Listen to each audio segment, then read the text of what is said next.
بن یوسف سے کہا، اور یہ معمولی شخص نہیں ہے، یہ اتنا ظالم شخص ہے کہ حضرت حسن بصری نے کہا تھا کہ پچھلی امتوں کے سارے ظالم اکٹھے کر کے ایک پلڑے میں رکھ دیے جائیں اور ایک پلڑے میں حجاج بن یوسف کو بٹھایا جائے تو اس ظالم کا پلڑا پھر بھی بھاری ہوگا۔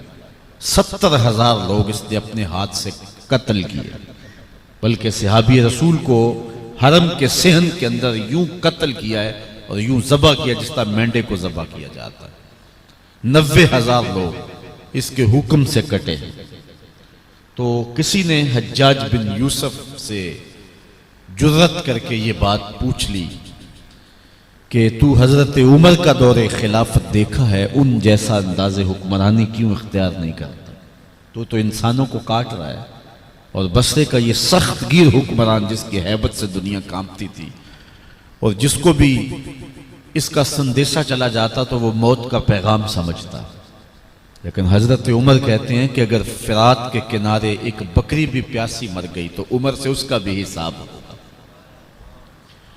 تو کہا کہ تو نے وہ دور بھی دیکھا ہے، یہ جرأت کر کے کسی نے اس ظالم سے، ہر دور میں ایسے لوگ ہوتے ہیں جو ظالموں کے سامنے بھی کلمہ حق کہنے سے جھجکتے نہیں، اگرچہ چائے کی پیالی پہ دین بیچنے والے لوگ بھی موجود ہوتے ہیں اور تاج شاہی کو پاؤں کی ٹھوکر پہ بھی نہیں رکھتے، ایسے لوگ بھی، ایسے دیوانے بھی زمانے میں ہر دور میں موجود ہوتے ہیں۔ حجاج بن یوسف نے ایک فقیر کا سنا کہ وہ بڑا درویش آدمی ہے، اس کو بلا بھیجا۔ تو جب فقیر آیا تو حجاج بن یوسف نے اس کو کہا کہ میرے لیے کوئی وظیفہ بتائیں جو میرے لیے بہترین وظیفہ ہو۔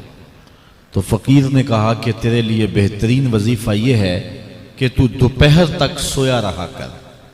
یہ نہیں ہے کہ ہر ایک کو یا حیو یا قیوم ہی بتایا جائے، جو وظیفہ پوچھ رہا ہے اس کے مناسب حال وظیفہ بتانا پڑے گا۔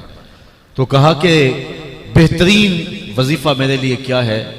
تو اس فقیر نے کہا کہ تیرے لیے بہترین وظیفہ یہ ہے کہ دوپہر تک تو سویا رہا کر۔ اس نے کہا یہ خاک وظیفہ ہے؟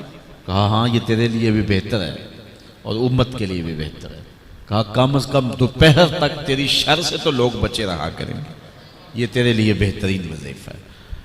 اس نے کہا کہ میرے لیے کوئی دعا کیجئے۔ تو فقیر نے ہاتھ اٹھا کہا مالک حجاج بن یوسف کی جان نکال لے۔ کہا یہ دعا ہے یا بد دعا؟ کہا یہ تیرے حق میں دعا ہے کہ اب تو مر گیا تو چلو تیرا کچھ تو پلہ جو ہے گناہوں کا کم ہوگا، نہیں تو بھاری کر رہا ہے ہر دن جو ہے۔ تو ایسے لوگ بھی ہر زمانے کے اندر موجود رہے ہیں۔ تو حجاج بن یوسف کو کسی نے کہا کہ تو نے حضرت عمر کا زمانہ دیکھا ہے، ان جیسا انداز حکمرانی کیوں اختیار نہیں کرتا؟ تو اس نے 2 لفظوں میں جواب دیا تھا، سننے کے قابل۔ اس نے کہا تھا تبازروا اتعمر لکم، تم ابو ذر جیسی رعایا بن جاؤ، میں عمر جیسا حکمران بن جاتا ہوں۔ جب رعایا ابو ذر غفاری جیسی ہو تو حکمران حضرت عمر جیسے ہوتے۔ آج ہم اگر موجودہ حکمرانوں کی کہانی بیان کریں اور جو دردناک صورتحال ہے اور ملک کو جو خطرات درپیش ہیں وہ شرمناک بھی ہیں اور دردناک بھی ہیں اور اذیتناک بھی اور کربناک بھی، لیکن دوسری جانب ہم اپنے آپ کو دیکھیں تو ہم کس جگہ پہ کھڑے ہیں؟ آج بحیثیت قوم ہماری پوزیشن کیا ہے اور ہماری اخلاقی پستی اور زبوحالی کس درجے تک ہے؟ ہماری مسجدوں کے لیٹرینوں کے لوٹے بھی اگر زنجیروں سے بندھے ہوئے ہوں اور اگر کوئی باہر واٹر کولر رکھے تو اس کے اوپر جو گلاس رکھے وہ بھی زنجیروں سے باندھ کر کے جکڑ کے رکھنے پڑے، تو پھر ہم کہیں کہ ہمارے اوپر اللہ کی رحمت کی چھتڑیاں تان دی جائیں۔ این خیال است و محال است و جنو، جب میں کہتا ہوں الہی میرا احوال دیکھ، حکم ہوتا ہے اپنا نامہ اعمال دیکھ۔ الناس، ایک روایت میں